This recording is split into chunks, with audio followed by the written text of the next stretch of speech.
example, foreplay is important. I feel like I think foreplay is a must. It's a must. It's a build up. Yeah, and that's how our shit works. You building it up, it's swelling up. Boom, boom, boom, yeah, boom, so boom, each boom, little thing is swelling up. It enlarges. It ends up having its own heartbeat, and it is the clit. It ends up. The it is the clit. In case you ain't catch it. In case you ain't catch that. The it is the clit. Okay. This is Treehouse Vibes, Best Friends, Uncut, your raw and unfiltered girl talk podcast.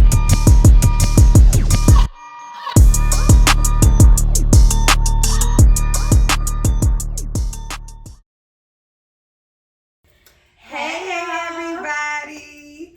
Thank you for tuning in to episode 2 of the Treehouse Vibes podcast with my best friend, Uncut. So, if this is your first time tuning in, the purpose of this podcast is to provide a millennial woman's perspective on a variety of different topics in a girl talk style. So just like we would just be sitting here chilling and discussing stuff, we just felt like, why not share it with the world? So that is how this all came about. I am your host, Brittany. I am your co-host, Kristen. And yeah, this is the Treehouse Vibes podcast, episode 2. Which, by the way, this episode will be available on both YouTube and Spotify. More streaming sites possibly coming soon and to be announced, but those are the 2 ways that you'll be able to listen to this episode and every episode going forward. Because your girls are expanding. We're doing some things. But first off, thank you for all the support for the first episode, all the views, all the comments, all the likes. We appreciate it. Yes. Keep coming. Y'all can talk to us a little bit more though. Like, what's up? I want to know what y'all think. Yeah. What you gotta say? How you agree or disagree with what we talking about, especially this time because it could be a little controversial. So we gonna want to know what y'all gotta say because we talking about sex, baby. We talking about sex, baby. Sex. All the time. Everywhere I go. We talking about that cutty. Cutty. You ain't getting no cutty. You. I got some cutty last night. I get the draws. So, topic today. Let's talk about it. So we're gonna jump right on in. I feel like since we're both 34 years old, our views on sex probably has changed a lot. So again, we talking from the perspective of where we are now. We're gonna double back a lot, but so how do you feel like your views may have changed? Let's just say 30 plus. Okay, 30 plus. My views have changed with sex in the most drastic way of just it not being something casual for me anymore. Mm-hmm. And I agree. Sex used to be very casual for me. I'm not really like the relationship type of girl, so a lot of my experiences were in a casual form, and that was fine with me. Like, I enjoyed it a lot. But now, because I am on my own little journey of self-growth and knowing myself, mm-hmm. It has now changed from me looking at it in a casual manner to me looking at it more on like an exclusive level. Mm-hmm. And same. Not enjoying it, and not even just looking at it. I just don't enjoy it on a casual level at all anymore. It has to have some depth to it. It has to be more than just me wanting to have sex with you. Me thinking you cute, us having a look. It has to be like something deeper. Yeah. In order for you to get the box. That's so mature of you. Oh, I don't do that. I don't get that often. As far as sex with you, how has it changed 30 plus? I agree that casual sex doesn't do it for me as much anymore.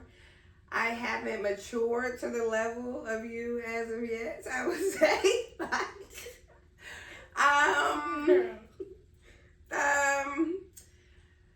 I don't enjoy. I'm not looking for sex with somebody that I don't really know like that I don't like or have any type of bond, chemistry, or anything like that. I don't enjoy sex in that manner anyway. I mean, sex is sex. You have sex. Sometimes it's actually good, and you walk away, and it's good sex. But like how I felt after the fact became different, and that's how the view changed. It was just like it wasn't doing anything to fill my cup when it came to it being really casual. Like I wanted more from it, essentially. And leaving unsatisfied from the casualness of it is what I'm sorry. Where it changed with me, like, yeah, it's not satisfying me. Like, right. So now what? Because early on, sex is more so. It's not a big deal. Essentially, I never took it as a big deal. Me either. And that's because I think it's because we were both born in 88, so we late 80s, 90s babies. Sex was everywhere in the media and all of the music we listening to, the movies we watching. We singing songs we probably ain't had no business singing. Like, sex was shoved down our throat in a way, and it just didn't seem like a big deal. Like, okay, you having sex or you not having sex, whatever. Like, it wasn't that whole romantic, you need to, like, it was supposed to be special, I guess. It was just, sex was just sex. And now, as 30-plus-year-old women, sex is actually a big deal. It don't always have to be. We just speaking for ourselves, obviously. But it's a bigger deal than we may have thought it was when we were younger. Yes, I agree with that. Yeah.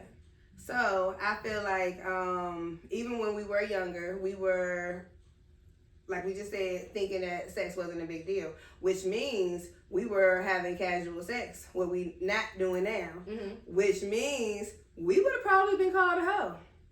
Yeah. And our sexual freeness. Because of how free we just was with it. And we didn't take it as serious in the sense of being in a relationship and shit like that. I want to make sure you love me. Yeah, like, if I want you, I'm going to get you.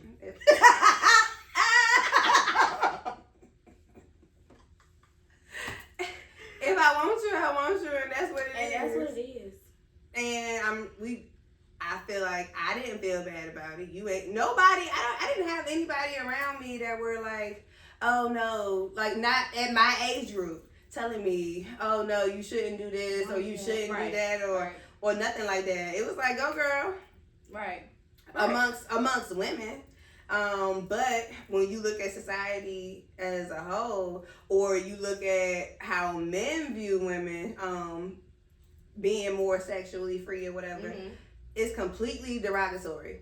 It's like, oh, you have sexual freedom? You actually, how dare you?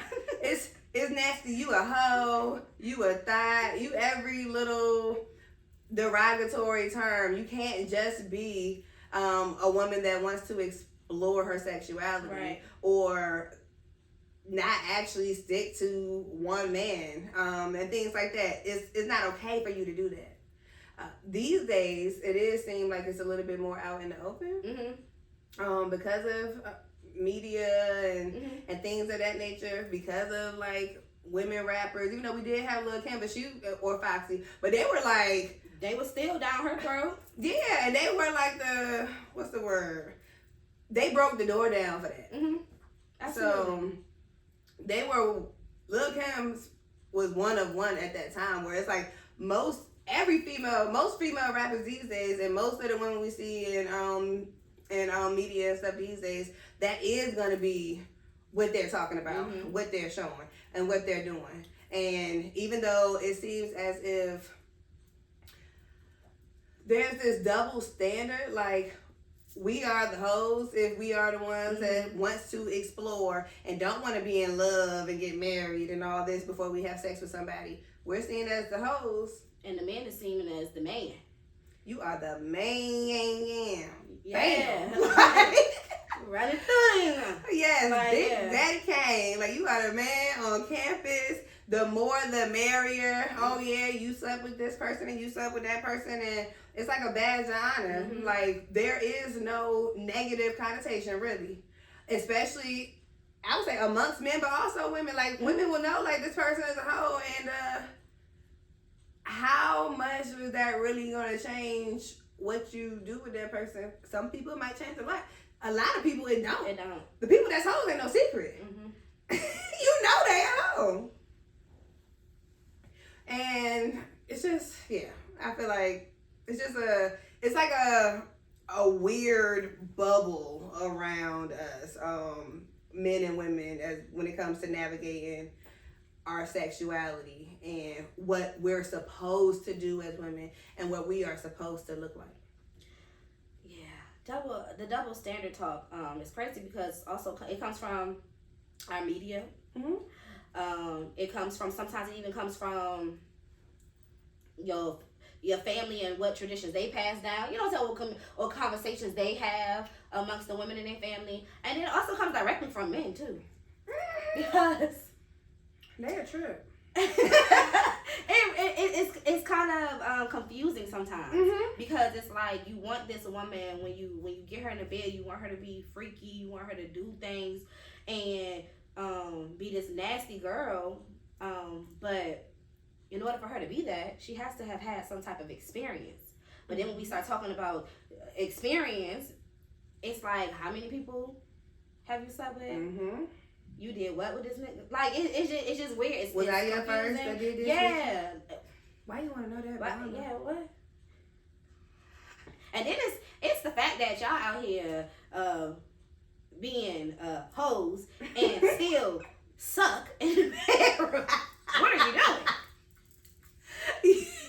Yes. You got way more experience than me. What are you doing? What are you actually doing? But that's another topic. But yeah, yes. I feel like it's conflicting. The whole double standard is confusing and conflicting, which is why I just feel like women should just explore and experience and figure out exactly where you want to be or how you want to navigate the whole sexuality and the sex world. Figure it out for yourself. Figure it out for yourself. Don't worry about what somebody else will think or how you'll be viewed, in a sense. And I get that you care how the world perceives you and things of that mm-hmm. sort. But when we're talking about sex, something that pleases you, your desires and things like that, everybody is supposed to know that anyway. It's and everybody, personal. yeah, that's we a personal Well, thing. I ain't gonna say raised, but growing up, we weren't taught that was as personal as it is, as far as our environments with our friends and in school mm-hmm. and stuff like that. But it's very personal. That's your personal business and your personal journey, and take the time to walk through that thing and explore yourself. Explore yourself. How do you feel about sex? Like, we didn't even talk about the active sex, but how do you feel about sex it in general? Yes. Period. Right. So I think it's very important for women to gain sexual confidence. Absolutely. What do you think sexual confidence is, though? Sexual confidence to me is the comfortability of your body, knowing what pleases you, willing to learn these things, and also being able to articulate your desires. That part. I think the biggest part of sexual confidence is having your own voice in the bedroom, like you said, articulate. It's two parts of it. So it's like you said, it's having your own confidence about what you want and all that, and then it's having your voice. There's a lot with me personally when it came to being sexually confident mm-hmm. that stemmed from either one, having my own insecurities. I didn't want you to look at certain parts of me because mm-hmm. I was uncomfortable with certain parts of me. So it might have been a real lights off, under the covers type of situation, because mm-hmm. I didn't always want you to see me or whatever. And then on the other side of it, I didn't feel always like sex was a safe space, mm-hmm. essentially. So I didn't feel confident in my voice in the bedroom. Mm-hmm. Like, if you're doing something I don't really like, am I actually supposed to tell you that mm-hmm. I don't like that? And then if I do tell you I don't like it and you don't respond the right way, because men don't always take direction well. Absolutely. So they might be like, oh no, you like this, or you I don't know. They just ignore you. If you leave your ego outside the bedroom, I promise you a lot of things will probably just be much better for not just you, but also your partner. Because if women feel safe in the bedroom, that nested girl you want, she'll show up quick. Because she'll be more comfortable. Yes. And she'll be more confident in what she's saying and how she look and how she doing whatever it is that she doing. And yeah, like I want to be able to say, no, not right there, over here. Mm-hmm. Slow down. Go faster. Mm-hmm. Go harder. Slower. Sensitive right there. Mm-hmm. Chill. Slow down. Slow down. And like you actually are listening and moving immediately. Yeah. Like, being coachable is very important. yes. Be coachable. I don't want any hesitation or resistance at all. Like, because I'm watching you. I'm watching you and your body language. I'm listening. Absolutely. I'm listening very well, and I'm watching very well, and I want you to do the same. Be a student and a teacher in the bedroom. Absolutely. Be a student and a teacher. And ladies, you're not, I feel like as soon as we start having sex, we're supposed to be the freakiest, nastiest, down with the get down type of women immediately. It's like, oh, I was telling you earlier, so Lil Wayne song, what was it? Was it a Millie? I think it was a Millie, but he'd be like, don't you hate a shy bitch? Damn, I hate a shy bitch. And I remember when that song came out, I was just like, I'm a little shy. I don't want to be a shy bitch. I love Lil Wayne. I don't want to be a shy. I don't want to be a shy bitch. I really don't. And it was like, it made me think about who I was and how I might respond in the bedroom and why I'm a certain way based on what I thought a man would want in that way. Mm-hmm. So it was more so about what I don't want to be the opposite of what you want in the bedroom, opposed to me thinking about what I want. I didn't start thinking about what I wanted sexually until, like we were saying, 30 plus probably, like fully, and being vocal about it. Like I might have thought about it, but I won't like I am now. I actually thought it was, and it's not bad, but that would be my main thing. I was a pleaser. I like to please. That turns me on, pleasing. Seeing that you're pleased, knowing that you're pleased, reading your body language and stuff like that. What I'm doing is pleasing you. It will turn me on. Right. But in the same time, that would be all that I would be thinking about. Facts. And Same. I would lose myself in the process and find myself getting myself there. As opposed to just telling my partner how to get me there. She got good once I was able to talk. Right. When I started using this voice of mine, and if you ain't listening to my voice, and I started taking control of the bedroom, and not necessarily the whole control, but like I had some type of control as well in the bedroom. Oh yeah, she got good. Sex was then something totally different than it was. Yes. Because it's about you now too. Yeah, my confidence grew. I started being able to, I took the time to explore my own body, see what I like, what made me feel good. Taking that on personal lesson and then putting it in the bedroom. I know that this spot makes me feel good. Okay, he's not hitting that. Hey, try this. Yeah, let me move my body this way. Yeah, let me shuffle my body this way. Let me get on top so I can get to that spot because he ain't really this ain't it. Yeah. And then now all of a sudden you like, oh, you might have thought you liked sex before, but now you like sex like for real, because it's different. It's levels, like everything. I feel like everything got levels. Everything got levels. But it's like, oh, okay, so this really what they be talking about in the songs and stuff. Like this what it is. That other stuff won't, and it's not because of the man or nothing like that. It's all about a mindset. It's about a mindset and the confidence and the voice, like you said. Listen, you flip that switch. You got a woman be comfortable so she can flip that switch. Bang. Some women innately have that. Some people don't. So if you're watching and you don't have that, that's okay. Start off small. You can start off with, if you aren't comfortable saying something in the moment, maybe talk to your partner about what you like or dislike after sex. And not immediately after, but like have a conversation about it later. Like, did you like when I like when you did, but I would like, like just throw some stuff out there and do it when you are comfortable until you get to the point where you do feel like you are safe enough to say that in the space. Or when exploring your own body, playing with your own stuff, talk to yourself. It's you. This is an intimate moment with yourself. Talk out loud. Like if you doing something that feels good, say it out loud. So that way you that can feels just good. Yeah, like that way you can just get used to hearing your voice in the bedroom. Mm-hmm. And then you'll feel more confident with actually saying it again out loud with your partner. Because voice in the bedroom, I ain't gonna lie, I was just like, I moan and shit like that, but a nigga be talking to me in the bedroom and be one, and one answers back. It'd be times where I would not answer back because I'm in my head too much thinking about how I'ma sound when I say it. But once I got used to actually talking out loud in the bedroom, I can't shut up. Yeah, see, I ain't a talker, but I see why people like being talked to based on what you just said right there. The right talking, and it's so many different type of talking. It is like the encouraging, affirmative talking, like good job, baby, that feel good. You like that, baby?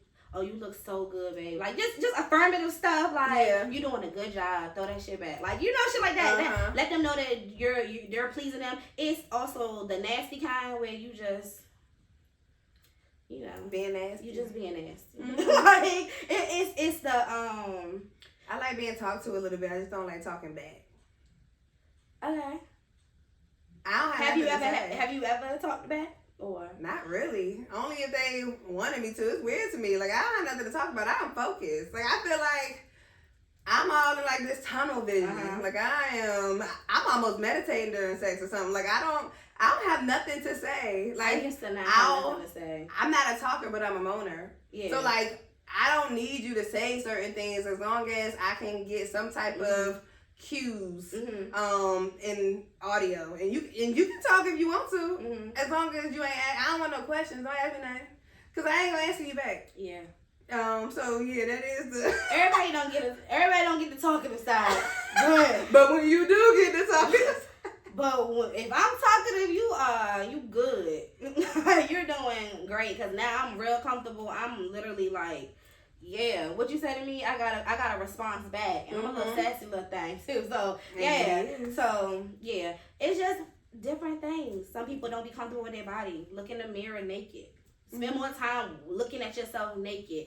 Dance so you can see your body move, what it looks like when it's moving and stuff like that. Like it's a lot of things. Be more open with communication about sex, and not just to your partner in general. Having conversations about sex, period, to me was with a other way. People. Yeah, it was a way for me to gain my sexual confidence as well. Like whether it be with other women in your life, friends, your sisters, just being able to have a dialogue about sex also helps with your sexual confidence.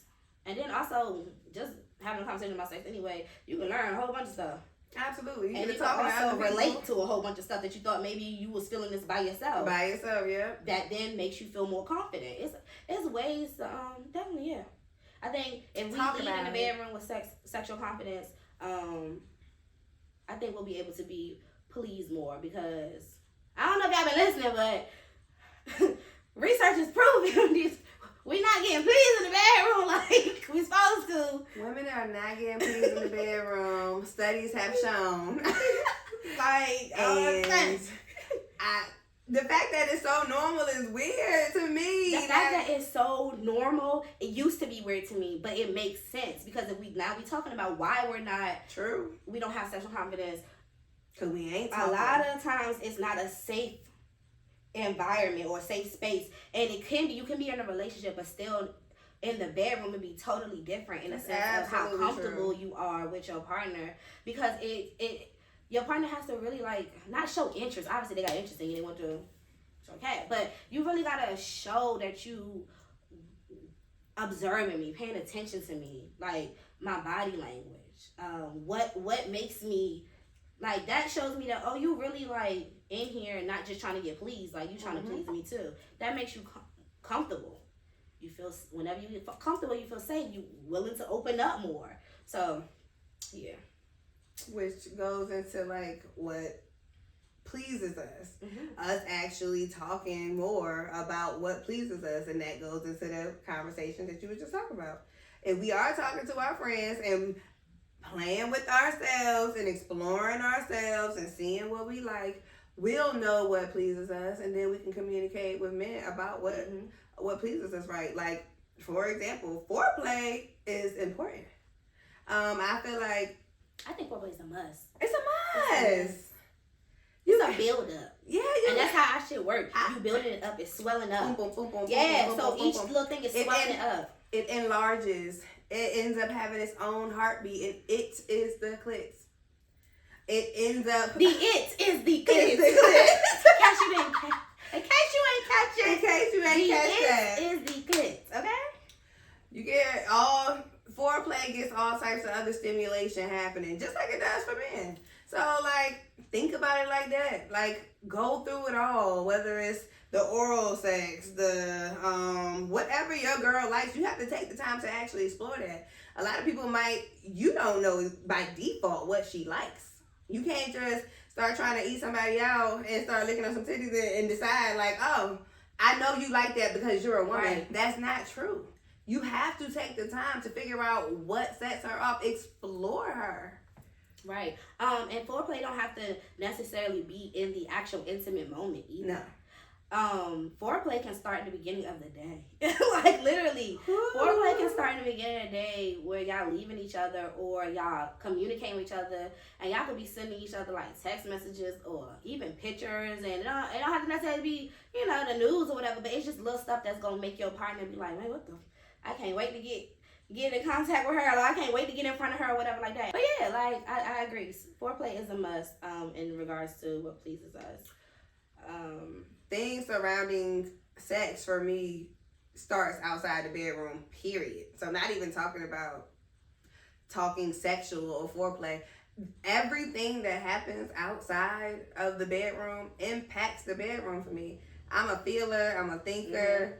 I'm in my head about a lot of things. So like, if the outside the bedroom activities is messed up, don't even worry about sex to me. Don't touch me. Don't even worry about sex to me. Don't touch me. Touch that garbage. Take it out. All this laundry. You want to fold me up in the press? Go hold that laundry. Facts. Everything comes together. Like, I'm not wired like it seems like some people might be. Like, you don't walk in the house and I instantly get horny just because you're you. No, that's absolutely not true. What have you done for me lately? Cue Janet. Right. What have you done for me lately? Like, and that's not even like things. That's like acts of service, because that's my love language. Like, how have you been making me feel? How you been handling your business?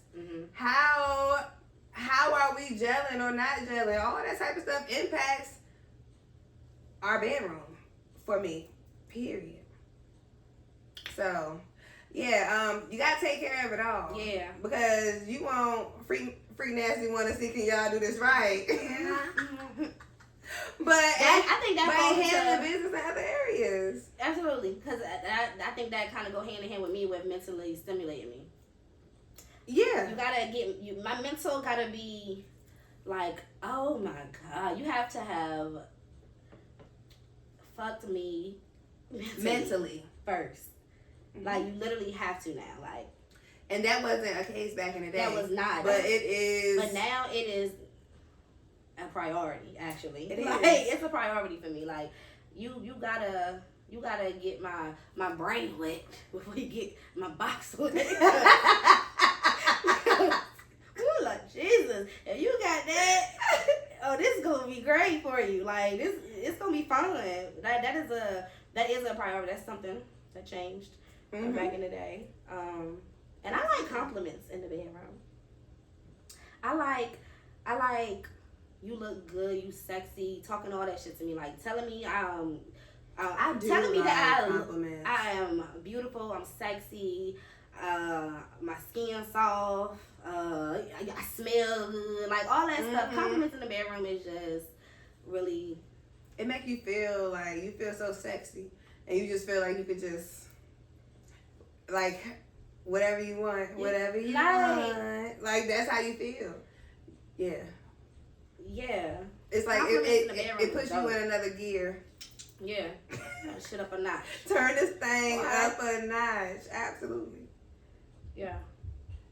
So, men, everybody's body is different. So when you are meeting people and approaching people in the bedroom, there's no one size fits all kind of thing.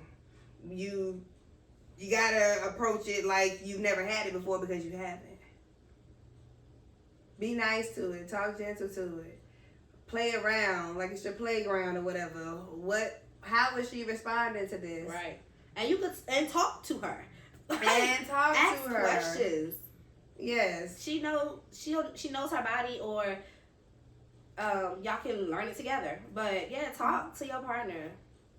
Ask them what makes them feel, like literally ask them what makes them feel good, and do it. Because it's one thing I feel like it's crazy, because like we just was talking about how a lot of women aren't being pleased in the bedroom, and that if you say that in front of a group of men, they'll be in denial. And it's went up and down, not my girl, not my history. Yeah, and it's crazy because it's just like, it's not just one or two women saying this. A lot of women are saying this, and they've been saying this for a long time. It's the large majority. Don't quote me, but we're talking 60-70%. Like, seriously. So my thing is, when I say talk to her and ask her what she likes about her body, don't just ask. Like, listen. Mm-hmm. Listen and do. Like, because we telling y'all we not getting pleased in the bedroom, and y'all still in denial. How you in denial? And listen closely, we because y'all. we fake a lot of stuff for the sake of y'all ego. For y'all ego. Baking a lot of egos in the bedroom. Absolutely. You can't, I bet you men will sit around and swear up and down, oh, my girl don't fake nothing. You know, I get in here playing it down. You know, all this. Man, bye. You wouldn't know if she did.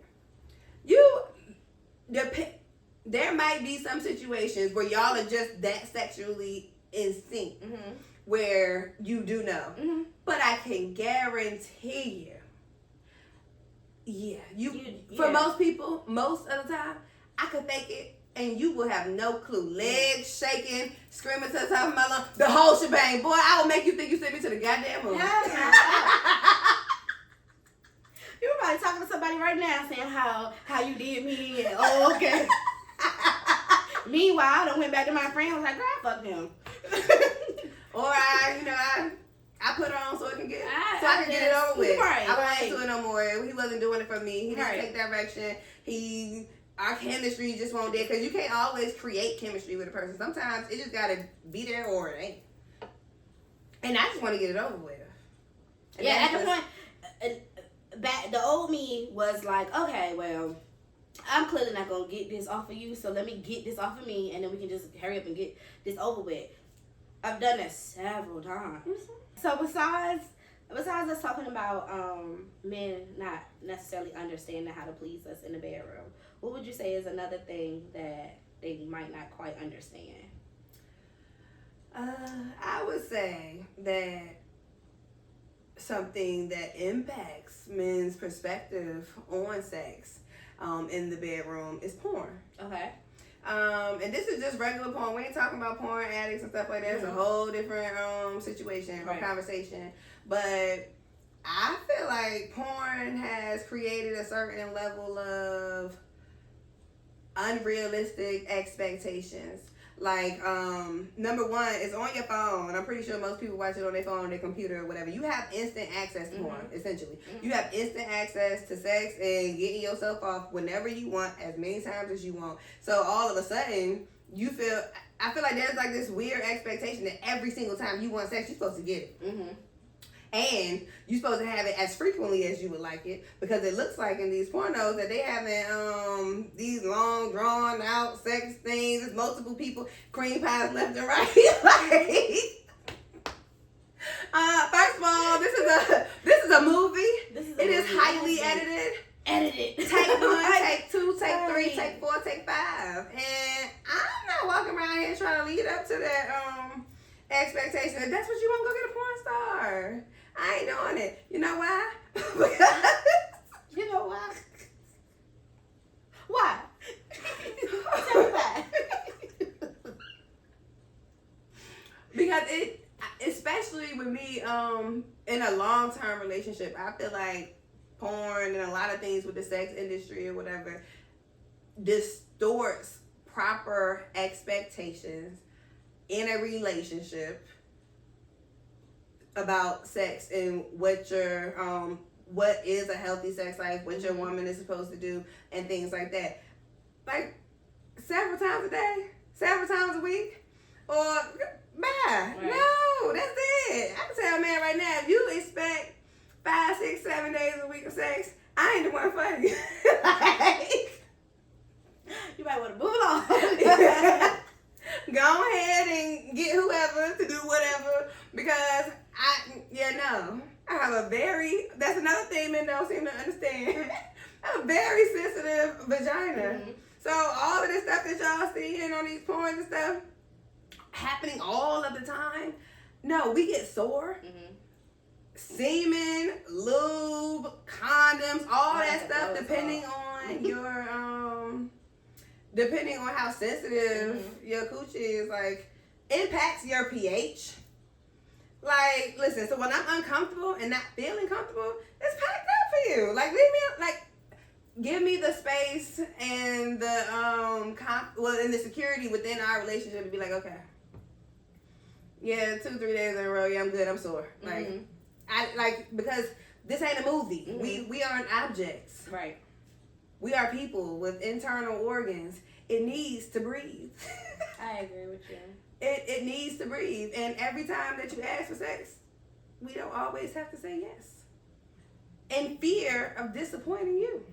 Right. Because you're and then what that looks like. And what's that now? What does the actions look like behind the disappointment of not wanting to have sex as often or whatever the scenario may bring up. Because of whatever porn and just social media, movies, music, and all that type of stuff has pushed down your throat about what's healthy and what's normal. Right. It desensitizes you. It makes you want more. It makes you find yourself wanting to view different stuff. And mind you, there is no porn shame here, by the way. No. But there has to be a healthy balance with it, because it really can change your expectations in the real bedroom. So yeah, just doubling down on the no porn shame. Yeah. We have nothing.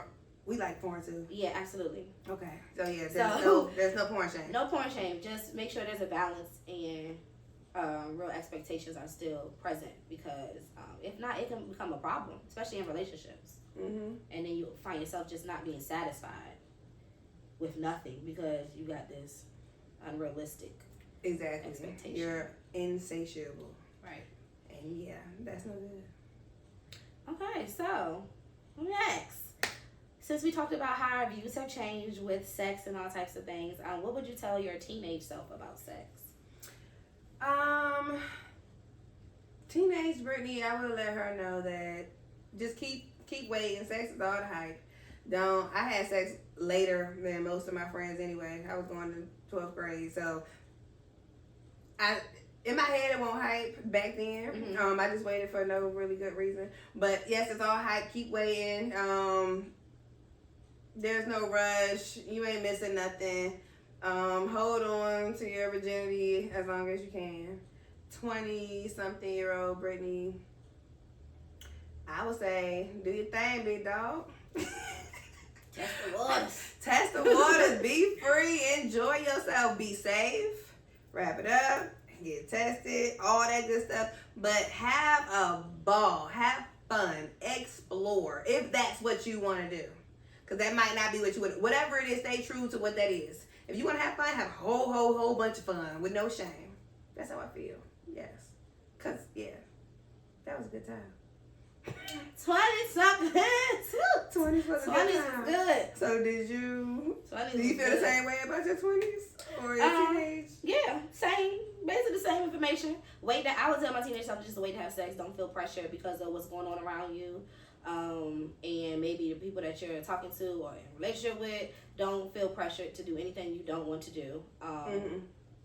Because the hype is whack. Don't believe the hype. And 20-something, same thing. Like you said, enjoy yourself. Enjoy yourself. Go out there, have a ball, girl. Have a ball. Be safe.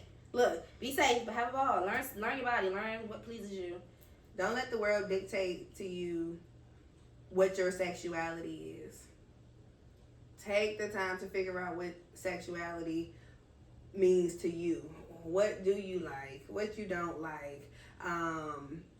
Wait for somebody that you actually want to have sex with, not just some old raggedy little snotty ass little boy right, who just decide, he want to have sex today or whatever. Like, no, like, try your best, young Brittany and Kristen, to keep all that outside thoughts and pressure and temptation where it's at. Stick to your guns. All right.